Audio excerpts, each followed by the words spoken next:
Ublića ne kriju zadovoljstvo. Bilo je, kako je bilo, vratili se u svoje položaje, eto, rastili smo i dali po zubima.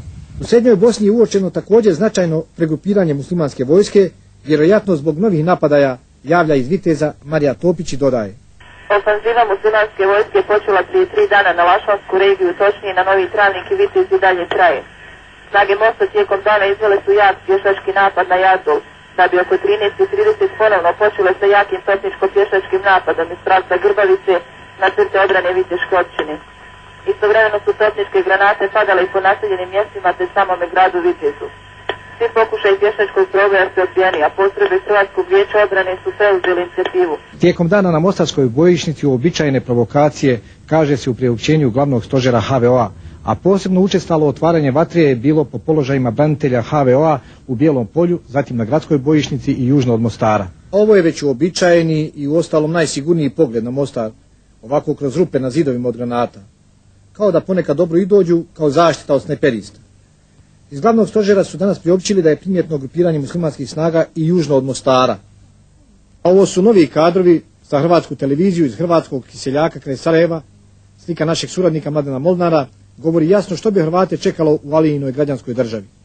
Ovo je naime hrvatsko selo Žeželovo. Bila ga je zauzela muslimanska vojska i nedavno je oslobođeno. Pogledajte ove natpise koje je na hrvatskim kućama ostavila muslimanska vojska. Od jutra muslimanska vojska ponovno napada položaje HVO-a u Vitezu i ponovno na istom mjestu kod Buhinih kuća. Cilj jasan, presjeći cestu Vitez-Busovača. Muslimanskim snagama stiglo je pojačanje iz Zenice. Branitelji HVO-a su spremno dočekali napadaj i žestoko uzvraćaju. Borbe još traju, priopćili su iz zbornog područja Viteza. Muslimanska ofenziva ne prestaje ni u Žepačko-Zavidovičkom kraju, Mostarskoj bojišnici cijeli dan međusobno gađanje snajperima i naravno minobacačima. Ovdje na crti u Mostaru bojovnici nam danas kažu: najbudniji smo upravo kada se pregovara. To nas je ratno iskustvo nažalost poučilo. Danas na crtama razgraničenja u Mostaru relativno miran dan. A što znači miran dan za Mostar, evo čuli ste i vidjeli ste sami.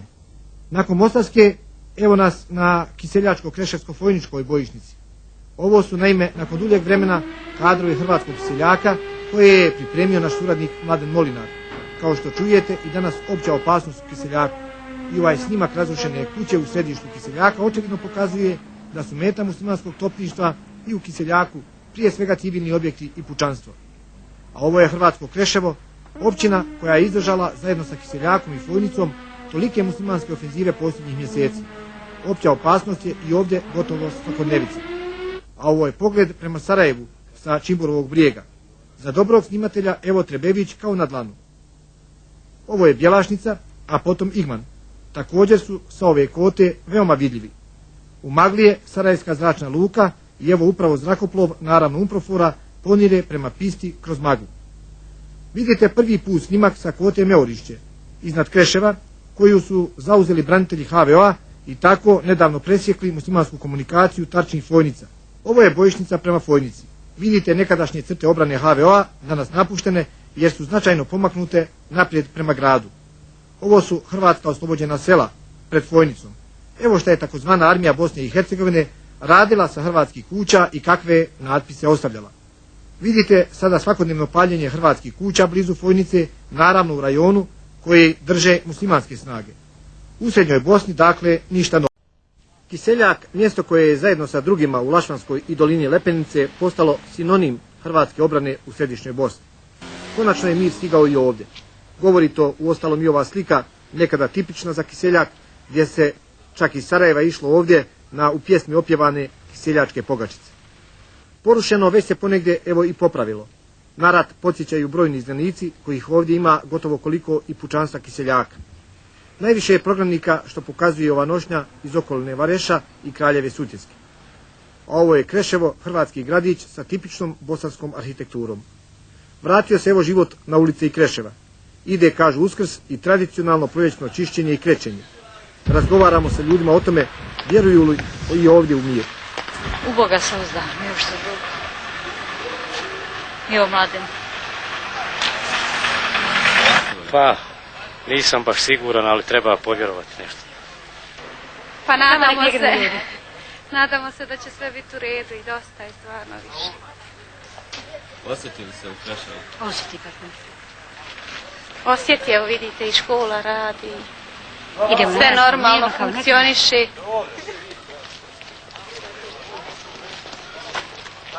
Zatičemo i tek pristigle zatočenike iz Kaknja, koji su mjesecima nakon muslimanske agresije bili u logoru pod nadzorom UNPROFOR-a u klubu termoelektrane Kakanj. Srećni što su konačno na slobodi, rekli su nam i ovo.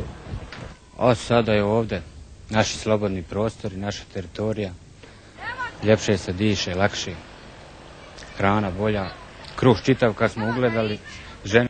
Seljak, mjesto koje je toliko dalo za svoju i obranu cijele Hrvatske središnje Bosne, odnosno Lepeničke doline. Bilo je dovoljno samo mjesec, 2 dana mira, pa da sve u Kiseljaku izgleda kao nekada. Poznati trgovci već su napunili pijace, na tržnici, kao što se kaže, nema što nema. Ima čak i ptičijeg mlijeka, kako za svoje trgovce vole reći Kiseljačani. Vratila se i stara opjevana kiseljačka pogačica na ulice, zbog koje su iz Sarajeva nekada često dolazili ovdje. Na rat podsjeća još samo UNPROFOR, također i još poneka nezakrpljena rupa na kućama.